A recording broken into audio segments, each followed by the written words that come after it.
पिछली वीडियो में हमने फ्रांसीसी क्रांति के बारे में पढ़ा, जिससे स्वतंत्रता और समानता की शक्तिशाली विचार पूरे यूरोप में फैले और यही फ्रांसीसी क्रांति सामाजिक संरचना के क्षेत्र में आमूल परिवर्तन की संभावना का सूत्रपात करती थी। पर यूरोप में सभी लोग इस परिवर्तन के पक्ष में नहीं था।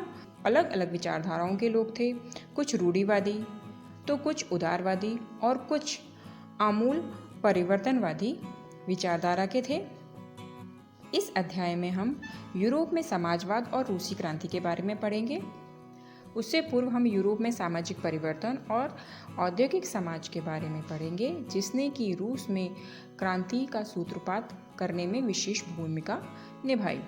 यह एक ऐसा समय था जब नए शहर बस रहे थे, नए नए औद्योगिक क्षेत्र विकसित हो रहे थे, रेलवे का काफ़ी विस्तार हो गया था, औद्योगिक क्रांति संपन्न हो चुकी थी और लोग बाग, औरत, आदमी, बच्चे सभी कारखानों में काम कर रहे थे। लेकिन काम करने के घंटे बहुत अधिक थे, मजदूरी बहुत कम थी, बेरोजगारी की समस्या थी, चीज़ें महंगी हो रही थीं। औद्योगिकरण से उत्पन्न बहुत सी समस्याओं का समाधान करना था, जैसे नए नए शहरों के बसने और फैलने से आवास तथा साफ सफाई की समस्या बढ़ती जा रही थी।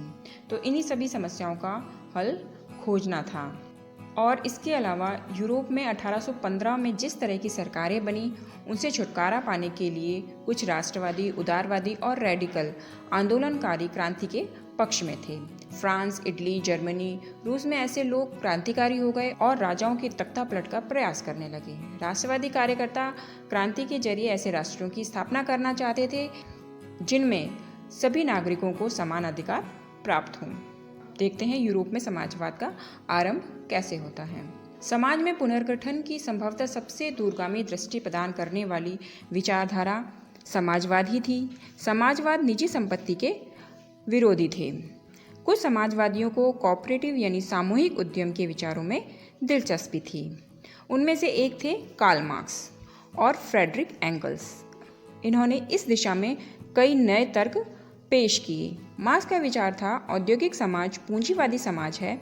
मार्क्स को विश्वास था कि पूंजीवादियों के साथ होने वाले संघर्ष में जीत अंततः मजदूरों की ही होगी। उनकी राय में कम्युनिस्ट समाज ही भविष्य का समाज होगा। यानी मार्क्स जो थे कम्युनिस्ट थे, उनकी विचारधारा कम्युनिस्ट थी। अब है समाजवाद के लिए समर्थन। 1870 का दशक आते आते समाजवादी विचार पूरे यूरोप में फैल चुके थे। अपने प्रयासों में समन्वय लाने के लिए समाजवादियों ने द्वितीय इंटरनेशनल के नाम से एक अंतर्राष्ट्रीय संस्था की स्थापना कर ली थी। इसके अलावा इंग्लैंड, जर्मनी, फ्रांस सभी जगह मजदूर अपने संगठन बनाने लगे थे।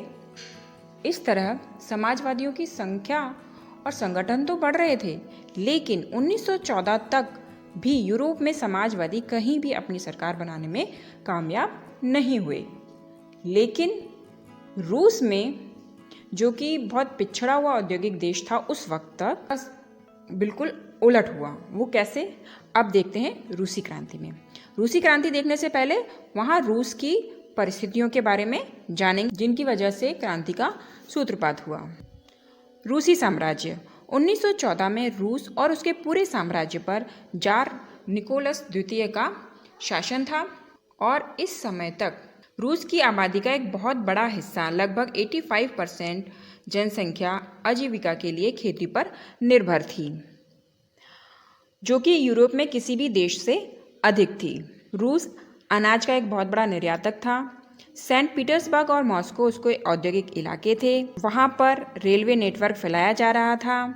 बहुत से कारखाने तेजी से विकास कर रहे थे। विदेशी निवेश भी बहुत तेजी से बढ़ रहा था और कुछ ही सालों में रूस में कोयला उत्पादन में दुगना और स्टील उत्पादन में 4 गुना वृद्धि हुई। लेकिन रूसी किसान नवाबों का समर्थन नहीं करते थे। वे चाहते थे कि नवाबों की ज़मीन छीनकर किसानों के बीच बांट दी जाए और वो बहुधा लगान भी नहीं चुकाते थे। कई जगह तो जमींदारों की हत्या की जा चुकी थी। 1902 में दक्षिणी रूस में कई ऐसी घटनाएं बड़े पैमाने पर घटी। 1905 में तो पूरे रूस में ऐसी घटनाएं घटने लगीं। रूसी किसान यूरोप के बाकी किसानों के मुकाबले एक लिहाज से और भिन्न थे। यहाँ किसान समय समय पर सारी ज़मीन अपने कम्यून को सौंप देते थे।